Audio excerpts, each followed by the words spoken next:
Hello everybody, I am Diksha and I'll be explaining the chapter titled Political Parties. It is the 6th chapter in class 10th Political Science. I'm taking up this chapter because after having talked to a few students, I realized that this is one of those chapters that they find difficult to understand and remember. If there is any other chapter that you find difficult, let me know in the comments.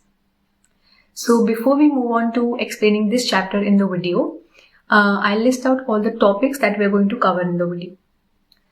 We'll begin this video by asking ourselves the fundamental question, what is a political party?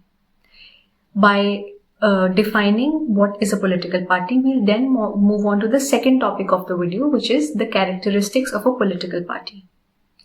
The third topic in the video will cover the functions of political party, or why do we need political parties. The fourth topic will be about understanding their necessity in modern democracies. Finally, the fifth and the last topic in the video will be about the number of parties we need today, or the 3 types of party systems that exist in the world.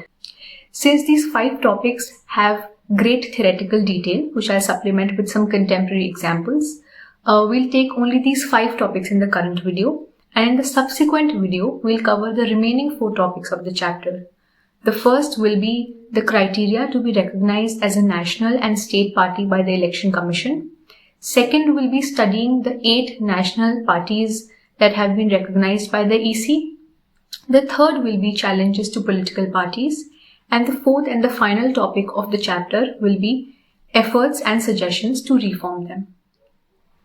As you know, political parties are the most pervasive and the most visible institutions in modern democracies. All of us can name at least 3 political parties, and all of us have been critical of them at some point in time. If political parties are so woven into our lives as citizens, then it is important for us to look at the different aspects of political parties. Let's begin this video with the first topic, which is inquiring into the meaning of political parties or defining them. Political parties can be defined as a group of people who come together to contest elections and hold power in the government. They agree on some policies and programs for the society with a view to implement common good. This definition will help us list out the characteristics of political parties. I have drawn out 4 characteristics for you.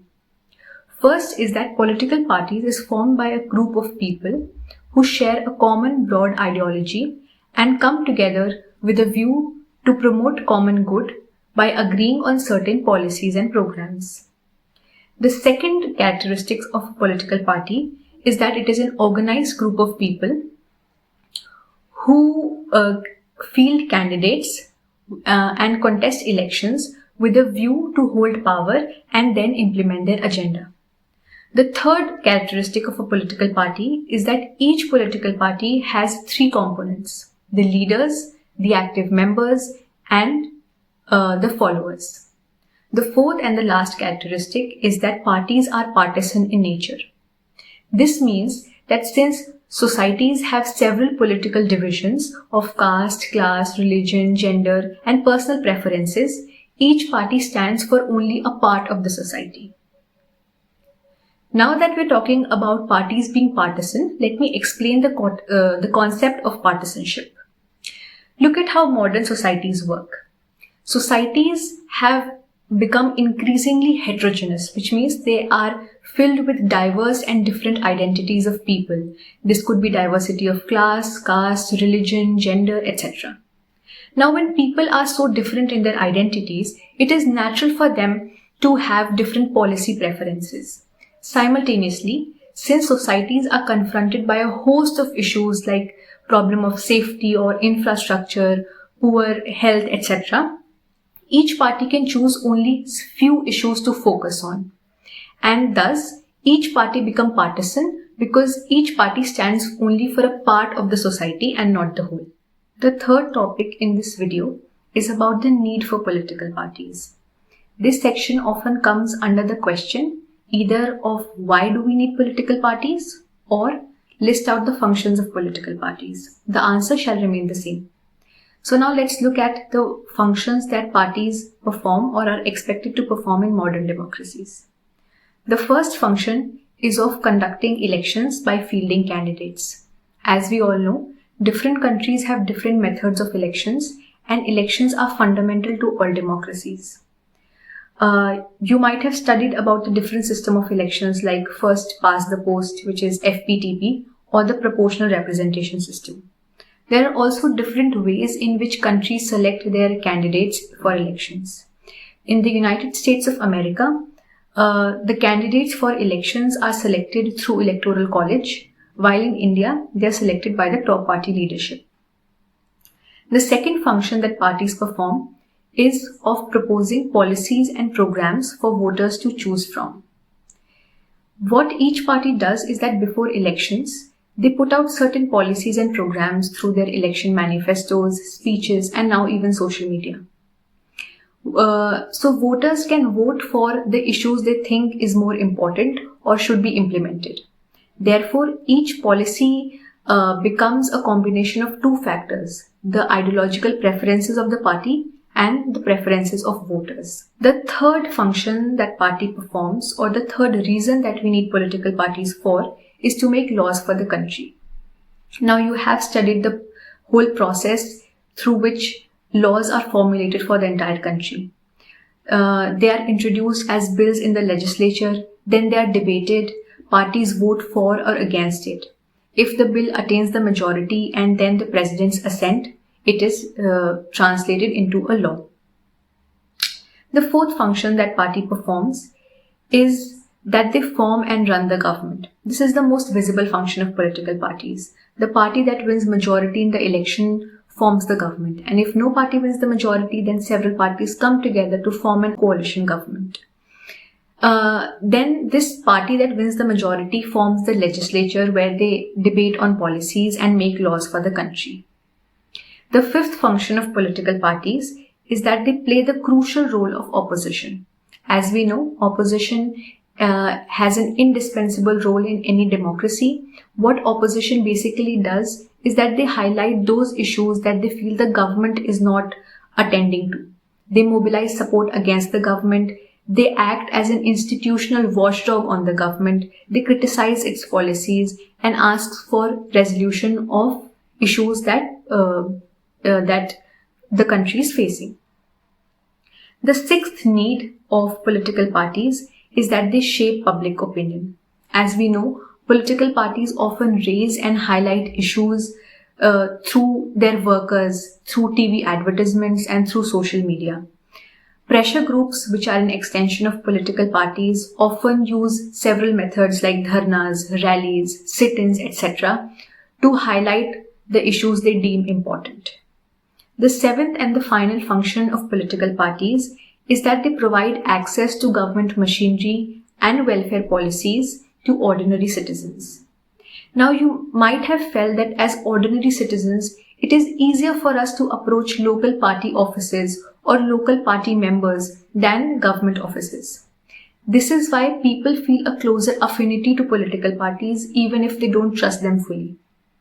This is the reason why political parties should become more responsive to people's needs. So now that we know that political parties are important, are they even necessary? To find out the necessity of political parties, we need to imagine a situation without them. Some of us feel that without political parties, the countries can be more united and less divided. But what is the necessity of political parties? Imagine if there were no parties and just electoral candidates who would win their own separate constituencies. The chances are that we would never have major policy changes. Each candidate could only promise what would happen in their constituency, and no one would be held responsible or accountable for the governance of the whole country. Secondly, since government would be formed by separate individuals and no overarching party, then we might not have a stable or certain government. Lastly, in today's societies, which are so complex and so heterogeneous, it is important for the necessity of political parties becomes visible when they bring together several people from different parts of the country to form a truly representative government. Political parties both support, question, and oppose the government to ensure that governments remain accountable to the people. Now that we know we need political parties, we need to ask ourselves, how many political parties do we need? Based on the number of parties that exist in different countries, there are three basic party systems. The first is the one-party system. Now, in one-party system, only one party is allowed to rule and control the government. This system exists in the People's Republic of China, where there is only one Communist Party of China. It also exists in Republic of Vietnam and the Republic of Cuba. So how do elections take place if there is only one party in the country? Elections often take place among the candidates within the same party. The question often posed to this system is it truly democratic?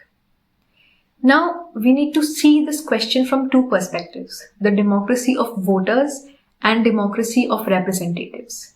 Now, as voters, legally the system is democratic because it exists under a democracy, but if we look at it practically, it is not truly democratic because citizens don't have a real choice. They have to choose from a single party which stands from the same ideology and same types of policies.